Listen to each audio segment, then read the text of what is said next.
Who spoke? Who was asking? Plowman. And then the plowman said, "Speak to us of work." And he answered, "You work that you may keep pace with the earth and the soul of the earth. For to be idle is to become a stranger unto the seasons, and to step out of life's procession that marches in majesty and proud submission towards the infinite.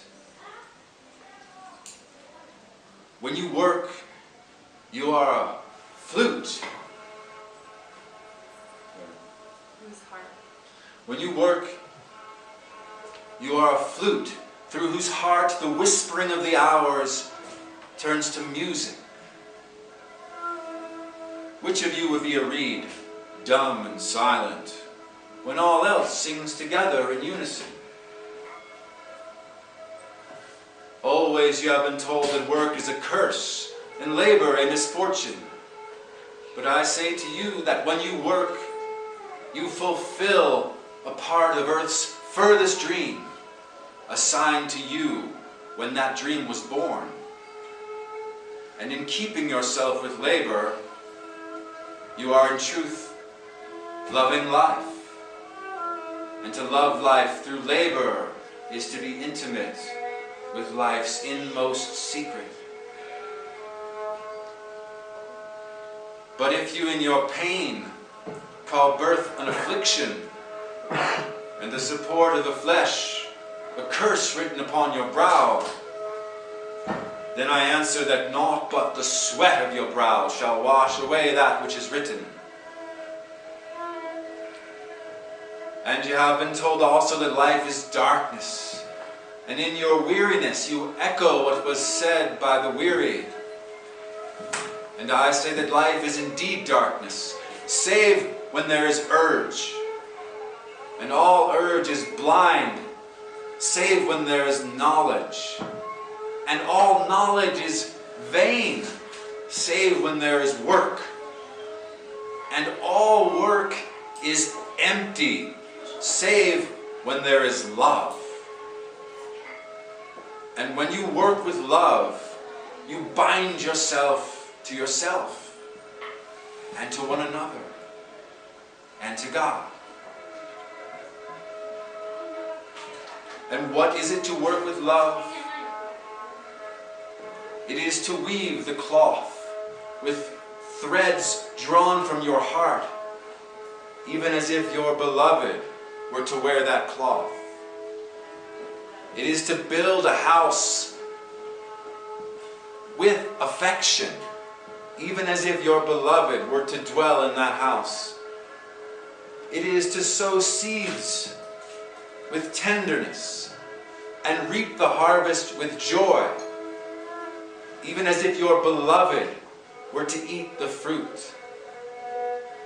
It is to charge all things you fashion with the breath of your own spirit, and to know that all the blessed dead are standing about us and watching. Often have I heard you say, as if speaking in sleep, "He who works in marble and finds the shape of his own soul in the stone is nobler than he who plows the soil. And he who seizes the rainbow to lay it on a cloth in the likeness of man is more than she who makes the sandals for our feet." But I say, not in sleep, but in the overwakefulness of noontide, that the wind speaks not more sweetly to the giant oaks than to the least of all the blades of grass.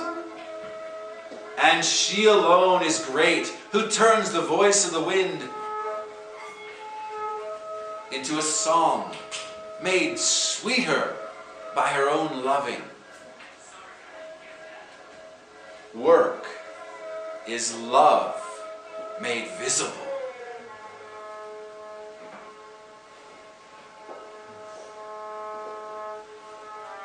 And if you cannot work with love, but only with distaste, it is better that you should leave your work and sit at the gate of the temple and take alms of those who work with joy.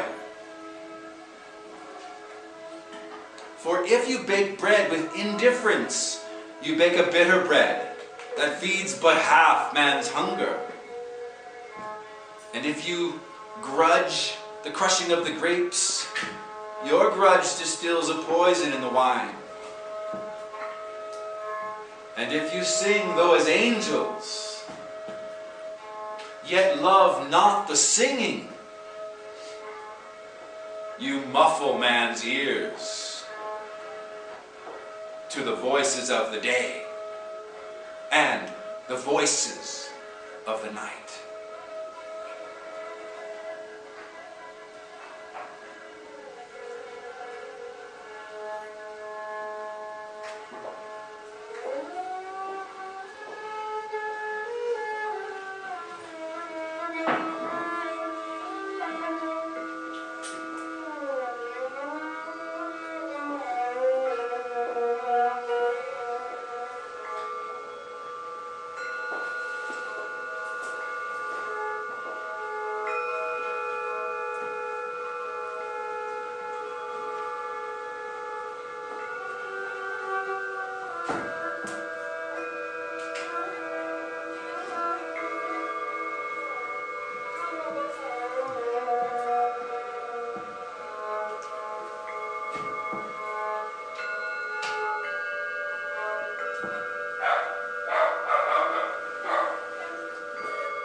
And then a poet said, "Speak to us of joy and sorrow."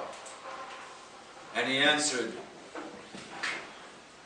"Your joy is your sorrow."